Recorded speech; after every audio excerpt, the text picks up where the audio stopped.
So Greta Thunberg, who did not made a point of not speaking about this because she didn't want the attention on herself. And she says in this interview, this is with a Swedish newspaper, she says, I decided to talk about it if it can help draw attention to the treatment the Palestinians are getting. Because if they treated us like this, if they treated me, a very famous person with a Swedish passport, this way, what do you think they do to Palestinian people? So it was on that she decided finally to tell people what happened to her.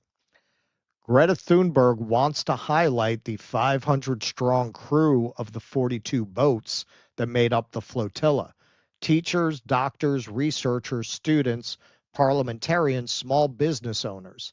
The youngest was 18, the oldest 78. They were all people with different life stories. She tells the story about Jewish participants she got to know who touched her particularly deeply. Several had grown up in very pro Israel families. They left everything behind and went, risking their lives and standing up so that what is happening in Gaza would not happen in their name. But in several cases, this caused their families to break off contact with them. This is in her words, when I'm about to get off the boat, there are a bunch of police officers waiting for me. They grab me, pull me to the ground, and throw an Israeli flag over me. They dragged me to the opposite side from where the others were sitting, and I had the flag around me the whole time. They hit and kicked me. Then they ripped off my frog hat, threw it on the ground, stomped and kicked it, and kind of threw a tantrum. They moved me very brutally to a corner that I was turned towards. A special place for a special lady, they said. And then they had learned Lila Hora, little whore, and Hora Greta, whore Greta in Swedish, which they repeated all the time. Now remember, these are fucking, grown ass military people beating up on a very slight, slender 22-year-old girl like this. Every time someone looked up, world's most moral army, people. Every time someone looked up from the ground, they were knocked back down to the ground. Greta and the other Swedes recount. In the corner where Greta was sitting, the police placed a flag. Quote, the flag was placed so that it would touch me. When it fluttered and touched me, they shouted, don't touch the flag, and kicked me in the side. After a while, my hands were tied with cable ties very tightly. A bunch of guards lined up to take selfies with me while I was sitting like that. They took my bag and threw away everything they interpreted as being related to Palestine. They took every item and stared into my eyes while slowly cutting them up with a knife while 10 people took selfies. Suddenly, the far-right minister, Ben-Gvir, entered the area and stood in front of everyone, Greta recounts. He shouted, you are terrorists. You want to kill Jewish babies. Those who shouted back were taken aside and beaten. They were thrown to the ground and beaten. But I could only see it out of the corner of my eye, because every time I lifted my head from the ground, I was kicked by the guard standing next to me. Greta was then taken into a building to be searched and undressed. Quote, the guards have no empathy or humanity, and they keep taking selfies with me. There's a lot I don't remember. So much is happening at once. You're in shock. You're in pain. But you go into a state of trying to stay calm. Suddenly, she is dragged into a cleaning closet where she is forced to her knees. Greta describes endless meetings with officials who wanted her to sign papers stating, among other things, that she had entered Israel illegally, which she refused to do. Her hands were then tied together again with cable ties. She was blindfolded and placed in a small cell inside a car where she spent a cold night with other prisoners. She was driven on to the prison. Outside, she was forced to take off her clothes again, she says. It was mockery, rough handling, and everything was filmed. Everything they do is extremely violent. People's medications were thrown into the trash can in front of their eyes. Heart medication, cancer medication, insulin. And she describes the same thing that the others have. Inside the prison, there is a large picture covering one wall showing a bombed out Gaza and people fleeing with text in Arabic, the new Gaza, next to a large Israeli flag, she says. They receive hardly any food and no clean water during their entire captivity, but are forced to drink from the tap in the toilet sink where something brown flows. Several became ill.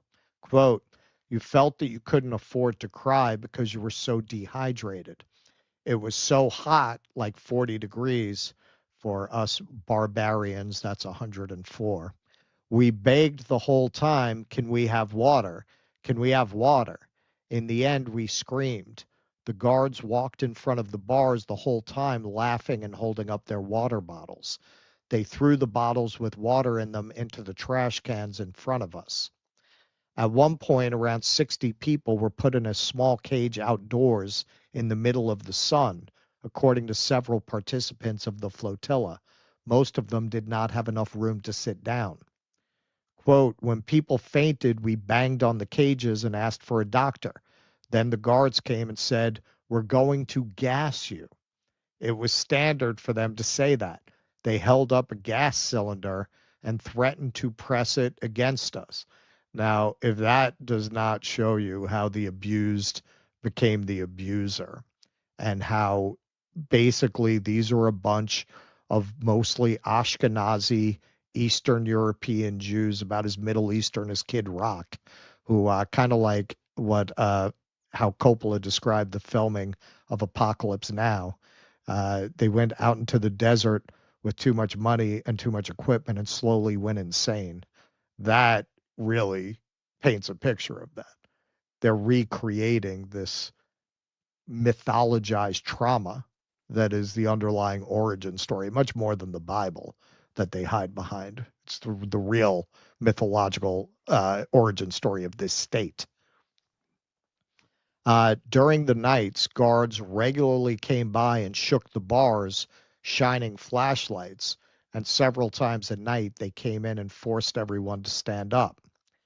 And when they gave her back her suitcase, if you can see, they drew a penis on it and an Israeli flag and wrote "Whore Greta" on it.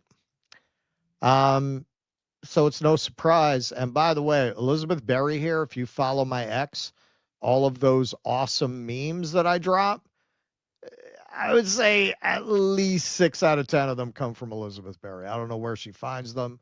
She is the meme queen. So I follow her on Facebook. She I don't know where she gets her stuff, but she always has the best memes. And she points out, my God, look at these people. I mean, it's no surprise. Listen to this. Gavir explicitly said they're going to treat them the way they treat terrorists, right?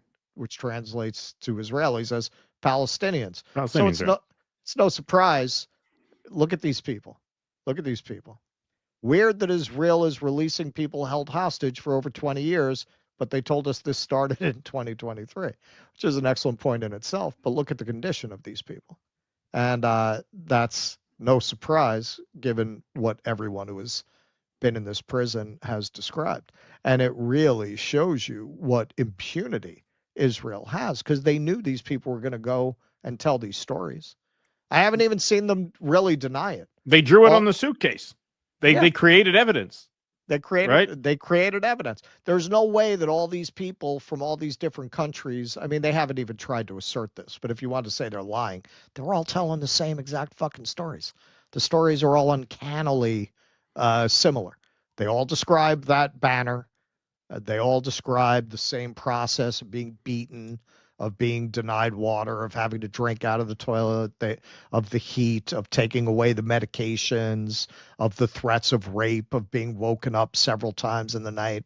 They all tell exactly the same story. Exactly the same story. There'd be absolutely no way to coordinate that across people from different countries who speak different languages, even if you want to assert that, which they have such impunity, they're not even trying.